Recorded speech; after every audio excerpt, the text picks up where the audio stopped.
The nation was shocked to hear about this case. Rusty Yates returned home from work to a nightmare. His 5 children had been drowned in the bathtub by their own mother, his wife, Andrea Yates. Well, NBC's Janet Shamlian sat down with one of the few people who remains in contact with Andrea Yates as she lives out her days in a mental hospital. It was a crime that horrified the nation in June of 2001, 15 years ago. Andrea Yates drowning her 5 children in the bathtub of her Houston area home. She then called 911 to report what she'd done. You need an ambulance? No, need a police officer. You don't see an ambulance. Noah, John, Paul, Luke, and baby Mary, 7 years to just 6 months old. Her husband Rusty was working at the time. He returned to a scene of sheer terror. Cops were crying. There was a lot of emotion there. They were the guys that had gone to that house and had to recover the bodies. This morning, police found... Phil Archer of NBC station KPRC was the first reporter on the scene. They brought Andrea out, and her clothes were still wet, and her hair was still wet from the bathtub. And they brought her out, and she looked like a zombie. There was a sort of wildness in her eyes. Even with a long and documented history of mental illness, including suicide attempts, she was charged and convicted of capital murder. But the verdict was later overturned, and in a subsequent trial, she was found not guilty by reason of insanity. She testified she believed her children's deaths would save their souls. Andrea Yates was committed to a Texas mental hospital where she remains today, now 52 years old. You talk to Andrea on a weekly basis?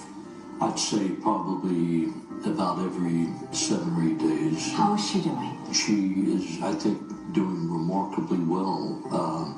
She has excellent care. George Parnham was and still is Andrea's attorney. There's not a day that goes by where she doesn't care for, talk about, is happy about her children's lives before June the 20th, and grieves for her children. Parnham says she spends her days making crafts, which are sold anonymously to benefit charity. And according to People magazine, she also spends time watching videos of her children. The hospital where she is, there are no razor wires, there's no bars, there's no armed guards, no fences.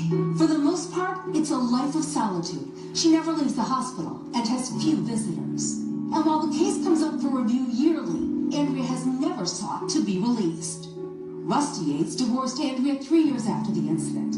He later remarried and had another child, a son who's now 8.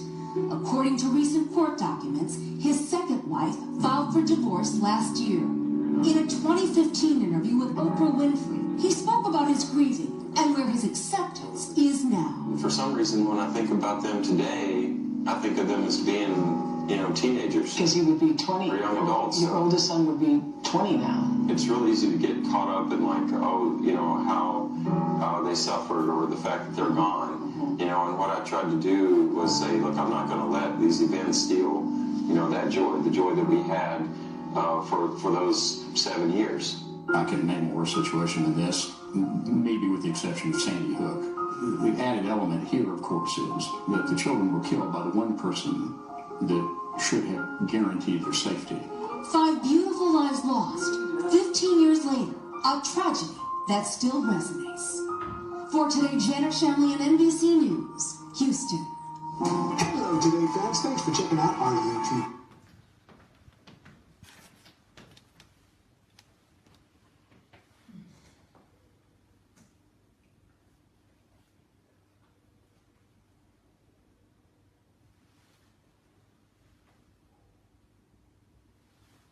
What do you say?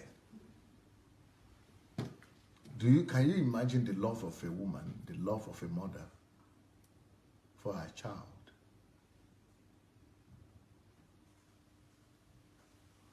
But even that love could get so to the extent, could get to such a place whereby a mother that gave birth, that carried them, she's not like a stepmother. The mother that gave birth to those children herself killed not one child, not two children, not three children. So the craze to have children, the craze to just give birth, the addiction of the culture, the pressure of the culture that a wife must give birth, a woman must give birth, a woman must give birth. The lady was already having mental attacks. She already had, schizophrenic and insanity issues, but she was still able to give birth, and she was still giving birth. But when a woman is having insanity issue, I think pregnancy and giving birth on its own is another additional stress. That's what I think. And then having 5 children when you're already having mental situation, I think the society also needs to take some responsibility for that kind of death and that kind of tragedy. Because we put pressure on women that women must give birth, give birth, give birth. 1 child, 2nd child, 3rd child. In this particular situation, one could say it is because of the mental situation. But in life, things could happen like this. There's such a huge love that the woman had for her children, such a huge love that a mother had for the children. What could make it to get to a situation that she killed all 5 of them in one day by drowning them?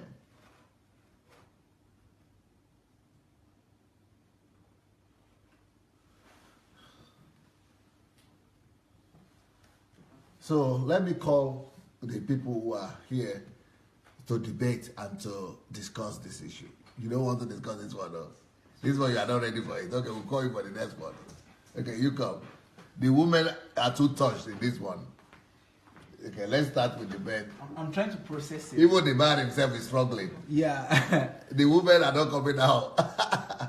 But even the man is struggling. I'm trying to process it because I wanted to hear your own feedback about it. I want to know how you're processing it because, I'm processing it from a mental health practitioner. Yeah, that this woman, for her to, because what she said was she believed or she thought, that drowning her children, her 5 children, the intent was to save their souls.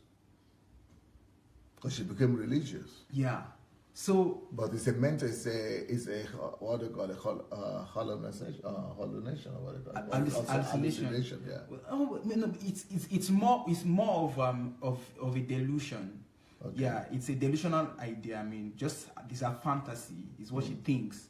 And if she had a discussion with somebody else about this, and someone told her that, hey, drowning your children will not be. She didn't. Yeah, definitely. She would say no. It's going to. So it's more of a delusion. But for me, I'm bringing it to the subject of why love turns to hate, and how a mother. Let's take this case aside now because it's a unique case. Yeah, it's a unique case. Okay. But how the love of a parent can get to that state where it has become hatred for that child. I think I've heard of similar situations that the parents loved this child, grew up loving this child, but at the moment they don't want to even see the child. Or vice versa. Or it could be the children who don't want to see the parents. Don't want to even, they don't want to even reckon to the fact that there is a mother of theirs. Or father.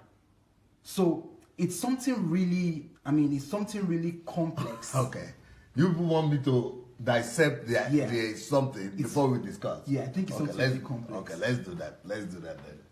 So why does love turn to hate? And what could ever happen? And what happens in the man that love will turn to hate? 1. All problems in the world are love problems. Always remember that. whenever you want to approach any problem or discuss any situation. All problem in life, I'm talking about human problems now, in terms of human relationship. All problems in life is a love problem. Remember that as a formula. So all problems in the world are a love problem. She's always bringing the word. All problems in the world is a love problem. All problems in the world is a love problem. Either loving yourself too much or not loving others as yourself. But there's one point that I've not mentioned yet in this thing I've just read. That is the reason why love turns to hate. See what I just said? All problem is a love problem. Either loving yourself too much, that is one reason, one factor, but they are loving others or not loving others as yourself. There is one more point. Let's keep on reading. Maybe we'll find a reason here. A misdirected love is loving the wrong things, maybe self and other things, instead of loving God and others. That is a point here I'm missing. We have to add it. And let me add it. Why love turns to hate. All problems in the world is a love problem. Either loving yourself too much, that's the reason for most of the problems, or not loving others as yourself, that's number two. Then listen, this is what you have to add. This is what you have to add. Or loving others too much.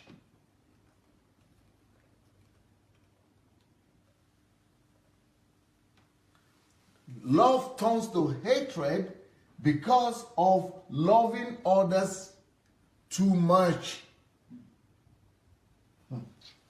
So all problems in the world is a love problem. Either loving yourself too much or not loving others as yourself, or loving others too much. Now, there's another aspect of it which is a misdirected love, loving the wrong things, self and other things, instead of loving God and others. But there is a factor also that is called loving others too much. Listen to me. Whenever any person loves another person overwhelmingly too much, and it doesn't correct it on time, doesn't stop, doesn't slow down on time, then calamities begin to happen to help you slow it down.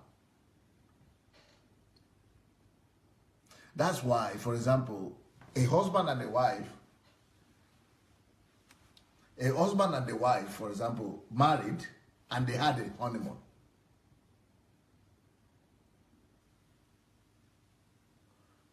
In a honeymoon, everything is like heaven on earth. But honeymoon most likely lasts for a month. And before the end of that honeymoon, some differences, some disagreements already start happening. Maybe not in the honeymoon, maybe 2 weeks after the honeymoon, maybe 2 months after the honeymoon, maybe 3 months after the honeymoon. Now, those cracks that you begin to see in the wall, and those disagreements, and those quarrels and conflicts you begin to experience, is actually your Savior. Because if the intensity of the love will keep on growing, the first thing that will happen is the person who is loving the other too much could go ballistic, like that woman. When you idolize children, you either killing those children, but in this case there are 5 children, and when you love them too much, 5, you lose it.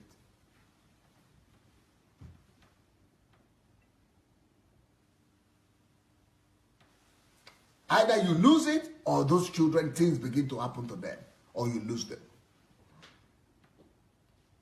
So anything, any problem you see among people is all a love problem. Now, I'm going to call upon you. Leave God out now. Now, so don't say God punished them. Don't say God retaliate or God is a jealous God. Let's leave that out right now. But from the principles I already taught you, and all of you, and you people should remember when I brought people, you know, Mayowa out here and Julie out here. What is the reason? What happens when you love somebody too much? Why does that lead to the death of that person? You remember when I brought Tatiana out as well? Why does loving somebody too much lead to the death of that person? The person, the object of love. But in this case, the madness of the one who is loving too much. Why? Let's talk about why does the object of love dies. Either it is your future, either it is a desire or a pleasure or a person. How many of you still remember? So why will too much love kill 5 children? Even if it's not with our own hands, those children are still going to die. But she is going to be the reason for it, even though it might not be through her hands. Why does loving somebody too much lead to the death of that object of love? Anybody wants to talk about that?